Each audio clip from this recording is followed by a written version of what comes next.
Los investigadores y la mayoría de las personas consideran el tema de la sexualidad estrictamente separado de la infancia, y las pocas cosas que se mencionan en esta etapa son excepciones, pero lo cierto es que es completamente natural.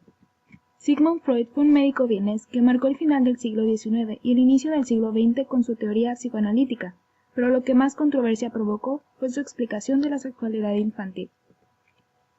Mediante las experiencias y recuerdos de sus pacientes, Freud teorizó que la personalidad estaba definida por acontecimientos que sucedieron en la infancia, pero que no podían recordarse de manera consciente, por lo que recurrió al psicoanálisis a través de asociación libre e interpretación de los sueños.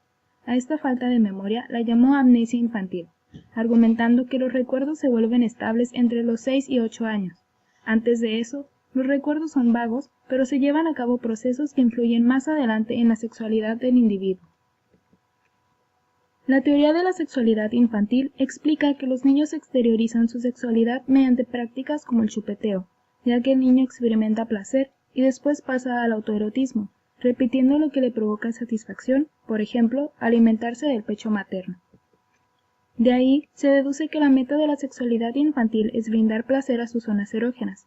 Esa necesidad nace de un primer contacto con el objeto externo que produce una sensación placentera y esto genera una necesidad de repetir la experiencia.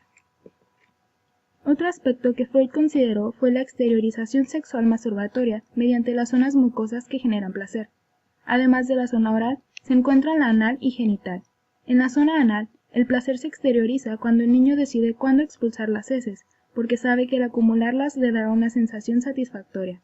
Por otro lado, la zona genital se estimula incluso accidentalmente, por ejemplo, mediante micción o cuando se les asea.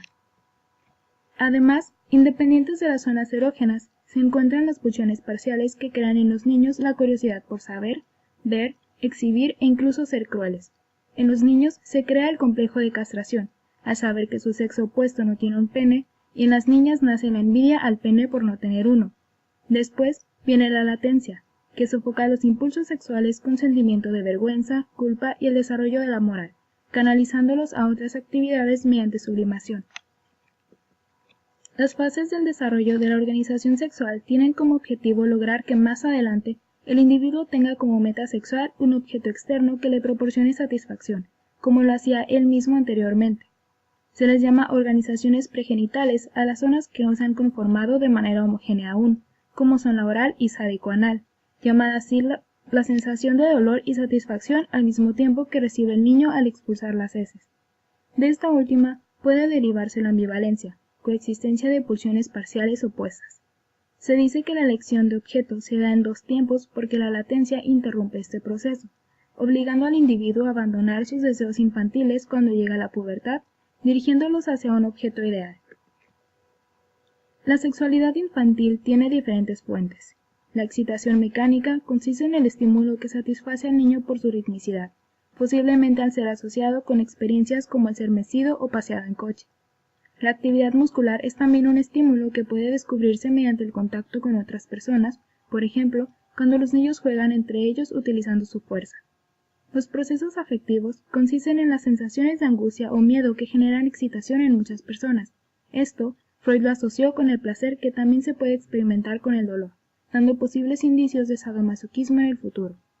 También el trabajo intelectual es una fuente que genera placer.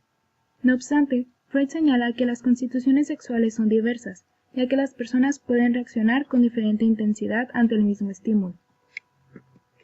Uno de los postulados, además, señala las vías de la influencia recíproca. Esta afirma que, si se perturban las fuentes sexuales, también se ven afectadas las zonas erógenas o la satisfacción sexual y a la inversa. Por ejemplo, si la alimentación cambia, también la satisfacción de la zona oral. Si cambia la forma de satisfacer la zona oral, también cambiará la alimentación. De ahí, Freud deduce que la sublimación puede ser un efecto de esta insatisfacción sexual, buscando otras actividades no sexuales para provocar placer. Aunque la teoría de Freud es enormemente criticada, ha sentado las bases de un gran número de investigaciones que siguieron ampliando el conocimiento sobre la sexualidad infantil, lo cual ha permitido conocer más sobre los diferentes factores que influyen en el desarrollo y la personalidad de cada individuo.